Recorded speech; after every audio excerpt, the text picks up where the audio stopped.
One major tool for Musk and Ramaswamy's government efficiency agency could be artificial intelligence, and Palantir is already in the game. Anthropic and Palantir announced last month that they're partnering with Amazon Web Services to make Anthropic's Claude models available to U.S. intelligence and defense agencies. Hey everyone, welcome back. Today we're taking a deep dive into some pretty big developments in the world of AI and defense. Specifically, we're looking at Palantir Technologies. Oh, yeah, Palantir. And a couple of their recent partnerships that have really caught our eye. Interesting stuff. We've got two main sources we'll be looking at today. First, the news about Palantir teaming up with Booz Allen Hamilton, and then some articles discussing a three-way collaboration between Palantir, Anthropic, that's an AI safety company, and AWS, which most people probably know. Right. I think they do. Yeah, so our mission today is to sort of unpack what these partnerships mean, not just for Palantir, but for the future of AI in defense. Absolutely. And why this is so fascinating, especially for all of you AI enthusiasts out there. So to kick things off, let's talk about this Booz Allen Hamilton partnership. For those who might not be familiar, can you give us a quick rundown of who each of these companies is and what they're known for? Sure. So Booz Allen Hamilton, they've been around forever. They're a long-standing government contractor with a ton of experience in defense strategy and cybersecurity. And then you have Palantir Technologies, which is, a data analytics and AI company. Right. They're known for their work with intelligence agencies. So it seems like a pretty powerful combination. Yeah, it does. What happens when you put those two together? What are they actually hoping to achieve with this partnership? Well, they've outlined two main focus areas. One is modernizing information infrastructure and ensuring secure communication between allies, basically making sure that all the data is shared securely and quickly. Makes sense in a world where data is becoming such a vital part of, well, everything really, but especially warfare, right? Oh, absolutely. I mean, think about it. In today's world, the ability to securely share information in real time with your allies, that's a game changer. Absolutely. So that's the first focus. What about the second? The second is accelerating integrated warfighting operations. They want to use data-driven systems to improve collaboration and mission planning. Give those U.S. allies a real edge on the battlefield. There's a quote from the CEO of Booz Allen that I think sums it up perfectly. He said, "America is facing the most challenging national security environment in half a century. Combating our adversaries requires change." Wow, that's pretty powerful. It really highlights the urgency of this whole thing, doesn't it? Yeah, it does. Okay, so that's the Booz Allen partnership. Yeah. Now let's switch gears and talk about Palantir themselves. They've been getting a lot of attention lately. Their stock price has been through the roof. They're valued incredibly highly. But are they really living up to all the hype? Well, let's look at their financials. Their revenue growth has been pretty remarkable. They went from 13% growth in Q3 2023 to 30% just a year later. That's huge. Yeah, it is. It seems like they're really capitalizing on this whole AI boom. Investors are definitely buying into it. Oh, yeah, they are. And it's not just hype. Palantir is doing some interesting things. They've got these boot camps they're running. Yeah, basically they're showing potential clients what their software can do hands-on. Helps them close deals faster, which is really smart. Oh, that's clever. Yeah. But with all this excitement, I have to ask, are they actually making money? Are they profitable? They are. Their net income doubled year on year. Their margins are great. They're pulling in a 20% net profit margin. And their free cash flow is impressive, too. Almost $1 billion in the last year alone. Wow. So they're definitely not just a flash in the pan. They've got some solid numbers to back up the hype. They do. But, and this is a big but, even I have to admit, their current valuation, it might be a little bit too high, even with these amazing financials. It's always good to be a little cautious. Right. Okay, so we've covered the Booz Allen partnership, and we've touched on Palantir's overall performance. Right. Now let's dive into that second partnership, the one with Anthropic and AWS. This one seems even more focused on AI. It does, doesn't it? And especially with Anthropic being all about AI safety, it's a really interesting combination. Yeah. So what's the gist of this partnership? What are they trying to do? The big thing here is they're bringing Anthropic's Claude AI models to the front lines. This means U.S. intelligence and defense agencies will have access to this incredibly powerful AI technology. Okay. Now, I have to admit, I haven't been keeping up with all the latest AI developments. Can you explain what Claude is and why it's such a big deal? Sure. So Claude, it's a family of large language models. It can process huge amounts of data and, huge GE, and it can do it really, really quickly. Okay. It's really good at finding patterns and trends that humans might miss, the kind of stuff that's crucial for intelligence gathering and planning. So like a superpowered analyst. Exactly, like a whole team of analysts all working at once. Yeah. And it can also do things like, streamline document review, which can be a real time saver for officials who are dealing with mountains of sensitive information. Right, I can imagine. Exactly. Especially in situations where time is critical. Exactly. Okay, so that's Claude. Powerful stuff. But what about security? I mean, we're talking about highly sensitive data here. How are they ensuring that it's protected? That's where AWS comes in. Palantir's AI platform, AIP, is going to be hosted on AWS. They'll be using Amazon SageMaker and also Palantir's own Impact Level 6 accredited environment. Both Palantir and AWS have the highest level of security accreditation from the Defense Information Systems Agency. So they're taking security very, very seriously. Oh, yeah, absolutely. That's good to hear. But, I mean, every new technology has its downsides, right? Are there any concerns or potential problems with this partnership that we should be aware of? Well, I think anytime you're dealing with AI, especially in a military context, there are going to be questions about responsible use. How do we make sure humans are still in control? How do we prevent accidents or unintended consequences? Those are things we need to think about very It really carefully. feels like we're moving into some uncharted territory here. I mean, it's almost like something out of science fiction. It does, doesn't it? And it's not just about these specific partnerships we're talking about. It's a much bigger shift, right? Like AI is becoming this core part of the defense landscape. Absolutely. This is about AI fundamentally changing warfare. We're talking about a data-driven battlefield where AI is helping to make those split-second decisions based on massive amounts of information. Wow, yeah. I mean, think about it. AI analyzing satellite images, intelligence reports, sensor data, All of it. giving commanders these real-time assessments of what's happening. Enemy movements, potential threats, even predicting what might happen next. Exactly. It's like having a crystal ball. And that could potentially save lives, give allied forces a huge advantage. It sounds almost too good to be true. But I guess like with any new technology, there are risks and challenges too, right? Oh, absolutely. I mean, one of the biggest questions is how do we maintain human oversight? How do we make sure humans are still in control, especially in the heat of battle? Right. Because if those decisions are being made in fractions of a second by AI, how do we prevent those unintended consequences? Exactly. And that's a conversation that needs to involve everyone, not just military leaders and tech experts, but also policymakers, ethicists, The public? Yeah. everyone, because the decisions we make now about AI and defense are going to have a huge impact down the line. It's like we're at this crossroads. We've got this incredibly powerful technology that could revolutionize warfare, but we have to be very, very careful about how we use it. It's a tough balance to strike, but the potential benefits are so big that we can't just ignore it either. That's true. It's such a fascinating time to be following this field. So I'm curious, for our listeners out there, what are your initial thoughts? Are you more excited about the potential benefits, or are the concerns about responsible use weighing more heavily on you? It's a complex issue, and there's no easy answer. We just encourage you to think about it, do your own research, form your own conclusions. Absolutely, because like you said earlier, these decisions are being made right now. And they will shape the future of AI in defense. So we all need to be part of that conversation.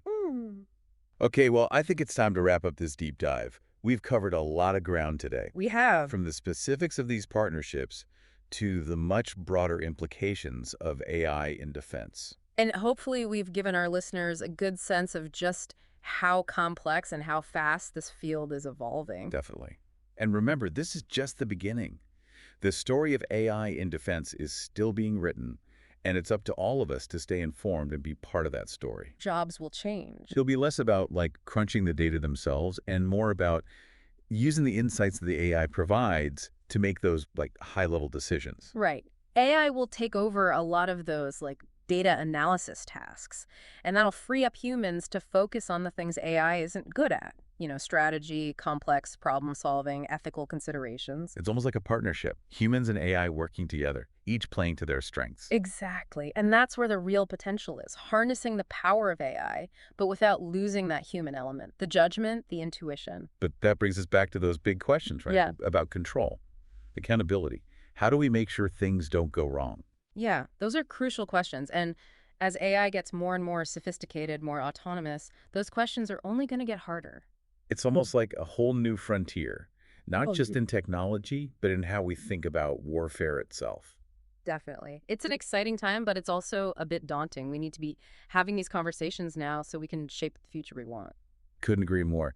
So, to our listeners, we really encourage you to keep digging into this, read as much as you can, listen to different perspectives, form your own opinions, because this isn't just some abstract technological thing. This is going to affect all of us. It is. And we all have a role to play in shaping how AI is used. Well said. Thanks for joining us today for this deep dive into AI and defense. We hope it's given you plenty to think about. Absolutely. And we'll see you next time for another fascinating deep dive. Until then, stay curious, everyone. Big data tech company joined the S&P 500 on September 23rd and has been on a roaring rally since then, gaining 93%. Joining me now in a Fox Business exclusive is the man leading it all, Palantir CEO Alex Karp. I got to ask you about the stock. It has been such a wild ride. You joined the S&P in September, but even before that, people who understood the business jumped in and said, we believe in it. I mean, that's got to feel really, really good. Almost, I guess, a little bit like the world has woken up to something you already knew. And quite frankly, we already knew because you've been coming for about 3 years. Well, you seem to know it early. One of the few people who invited me on when I was a pariah, which was about 18 years of our 20-year existence. Yeah, look, you know, things are good at Palantir. We said that, you know, the world is moving to software first, which no one believed. We said the way to build products is the way we did it, which no one believed. We said that you had to go back to what's now called kind of first principles, what an enterprise should do, not what an enterprise thinks it should do. We believed in meritocracy and hiring the best people. We believe America's a great country and our enemies should suffer. And we built products around those ideas. And, you know, there are a lot of people who didn't believe, some who did, and those that did were well rewarded. And we're kind of nose to the grindstone now. We're, you know, very focused on the U.S. U.S. is doing very, very well for us, and I think in general. And it's a good time. It's a great time at Palantir, and maybe not so great for our doubters.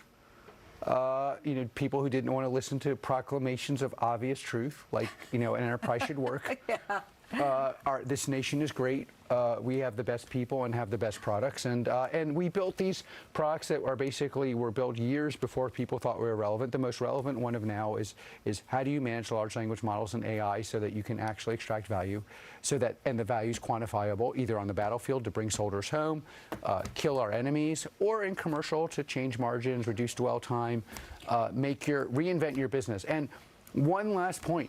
One of the most important things people do not understand about AI is they understand roughly kind of how it could work. Of course, they also have noticed that many AI companies the large language models alone basically lead to a science project. But what the purpose of what you can do with AI is you can do exactly what we did at Palantir, which is build your institution the way it ought to be built.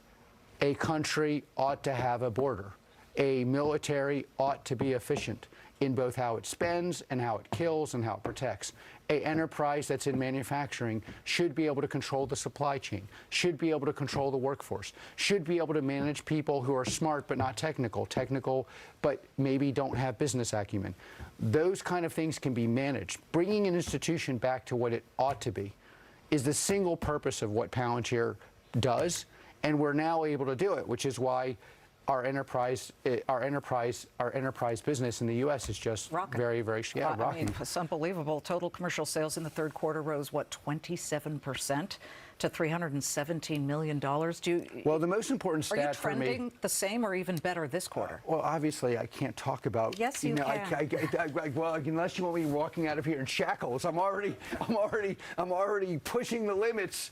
But yeah, no, I mean, look, our U.S. business grew 44% last quarter, 44%, with a latent, basic, non-existent sales force, with me as a front man offending half of America, or actually the other half loves us. I mean, the people that believe in truth and justice and meritocracy and having a border, but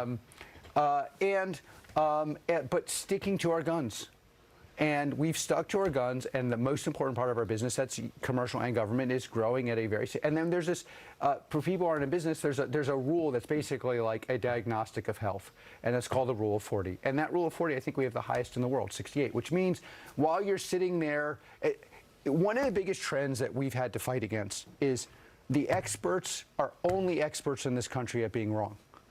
Their expertise is, I'm wrong. And they're not even consistently wrong. And so when it comes to Palantir, it's like, oh, they're a services company. Oh, of course you have to build software so that it is a parasitic entity on an enterprise instead of that it actually is aligned with the enterprise. And, so that the actual results force those experts to say, what the F is going on here? It's like I can see their teeth being spat out against the window. Well, isn't that what Elon and Vivek Ramaswamy are doing right now? They're looking at government spending, government inefficiency. I mean, you just talked about making commercial operations more efficient, government operations more efficient. Have you talked to Elon Musk or Vivek about Palantir? Without going into all, Palantir, we want to support the U.S. government. We want to support them. I completely support the mission. And and again, there's two parts of the mission. Getting out waste, figuring out what works, investing in what works. But there's also, we have a dearth of legitimacy in this culture. Almost all our institutions that are in charge of measuring, fixing, doing things have low legitimacy. Whether they deserve it or not, no one believes when the ICC says something. We believe they're anti-Semitic. We believe that the doctor is politicized. We believe our universities aren't teaching anything valuable. We don't trust. And neither side trusts. And the idea that like blue is right or whatever, no one believes it anymore. So we need transparency as the first step to reinvigorating legitimacy in this culture. And I wholeheartedly support what they're doing. And God knows, you could not have a better person than Elon doing it. What if they come to you and they say, all those programs that you're doing for the Defense Department, we're cutting back the Defense Department? Okay. Well, you said all those things you're doing. Like, I have enormous faith in both of them to figure out what's working. And Palantir exists to serve this nation. And I mean, we need to know what's working and what's not. And I think that's great for the nation and probably pretty good for Palantir too. Software, especially software that's productized, is enormously efficient. The underlying economics of software is both sides get more. I build a product no one else can build. I sell it to you at a fraction of the cost of building it. I'm happy because I can sell that product everywhere. You're happy because you could never build that. And honestly, if you had $1 billion, you couldn't build it, but you might think you're going to get $1 billion and build it, and of course that doesn't work. Efficiency will not only make everything cheaper. Transparency will not only be cheaper, the output will be better. And again, the primary basis of the U.S. economy right now is tech. The primary lesson of tech is you get the right people and you spend less. And you get massive output. And so like all these things that are likely to happen by looking at transparency, they're going to lead to increases in transparency. And by the way, increases in lethality. The AI piece of all of this has enhanced so much. Certainly the work that you have helped the Ukrainians do and the Israelis do on the battlefield. But in the past, you guys have been very clear. It's on your website that you say, we believe in augmenting human intelligence, not replacing it. But considering how far AI has come in just a short time, do you think that it deserves a little more latitude beyond the Well, there's a humans? lot of super interesting questions, like, for example, on the battlefield now, peer-to-peer adversaries. If you're defending against their missiles, you're going to not have time to go back to the human. But there's ways in which you can use software to code ethics into the program so that you get the data feed comes in from large language models and other AI systems. The large language models are not precise enough, and the other systems may be precise, but they're not ethical. And you can have the decision feed into the software, and the human ethics can be encoded. But yeah, we're entering a completely different world. And part of the reason we're entering a completely different world is we have pretty lethal and very competent adversaries. Is it too early to ask if you guys have considered AI-driven peacekeeping or conflict resolution software? The primary way to create peace in this world is to scare our adversaries when they wake up, when they go to bed, while they're seeing their mistress. Whatever they're doing, they're scared. If you want to have peace in the world, that's how you do it. And that is our peace-giving offering this Christmas season to our adversaries. We are going to help this government be more transparent, work with Partnership in America, and our goal is everyone who does not like America, does not like what we stand for, does not like the West, thinks we're useful idiots, is going to be scared and uncomfortable more tomorrow than today. Well, that is a nice big bow around a Christmas gift. That is our Christmas present. as you Happy say. Merry Seasons, whatever you celebrate. Please, and to all supporters of Palantir, Merry Christmas and a Happy New Year's. And to all people who've hated on us, enjoy your coal. Alex, never a dull moment with you. Thank you very much for joining us.